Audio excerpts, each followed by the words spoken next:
8 तास शेतकऱ्यांना वीज द्यायची, ग्रामीण भागात आणि पूर्ण महाराष्ट्राला वीज द्यायचा निर्णय झालेला आणि मग तो बदलून एक पत्रक काढलं काही दिवसापूर्वी आणि 8 ते 6 तास, तेव्हा पण शेतकऱ्यांनी बिचारे सहन केलं.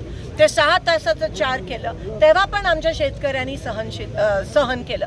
किती सहनशीलतेचा अंत बघणार आहात? काल 2 दिवसापासून फक्त 2 तास वीज त्या शेतकऱ्यांना त्या ठिकाणी भेटत आहे. सिंगल फेज नाहीच आहे, 3 फेज पण नाही आहे. 2 तास कसे बसे तरी, आणि ते पण कधी 4 ते 6. वेळ सांगितला जातो सकाळी 8:30चा. शेतकरी जातो, वीजच नसते. तुम्ही अजून किती शेतकऱ्याचा अंत बघणार आहात? किती म्हणजे सगळ्या गोष्टी तुम्ही खत महाग करून ठेवलंय, डिझेल बंद आहे, आता वीज बंद आहे, मग तुम्ही मारूनच टाका ना. काय चाललंय काय? सरकारचं लक्षच नाही आहे.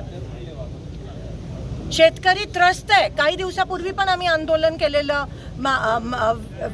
वीज आणि डिझेलचं, त्याच्याकडे पण लक्ष नाही. आज सगळेजण या ठिकाणी, मला 2 दिवस सगळेजण या ठिकाणी सांगतात, मी गावोगावी जाते की लाईटच टोटली बंद आहे.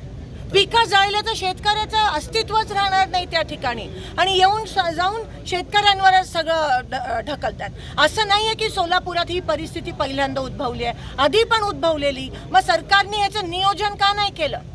झोपलेलं का सरकार? नियोजन का नाही करायचं? दरवर्षी तेच. पेरणी टायमाला डिझेल पण मिळत नाही, पेरणी टायमाला डिझेल नाही मिळणं, मशागत कसं करणार? पेरणी करायचं हे काय चालवलंय काय? कोणासाठी हे सरकार चालू आहे? आणि एवढा वाईट परिस्थिती आहे आज ग्रामीण भागात वीज नसल्यामुळे, पण सरकार अतिशय निगरगट आहे. काही करत आहे, फक्त आहे ना निवडणूक निवडणूक निवडणूक, ह्याच्या पलीकडे ह्यांना दुसरं काही सुचतच नाहीये सत्ताशिवाय. एवढे अहंकारी आणि निगरगट झाले.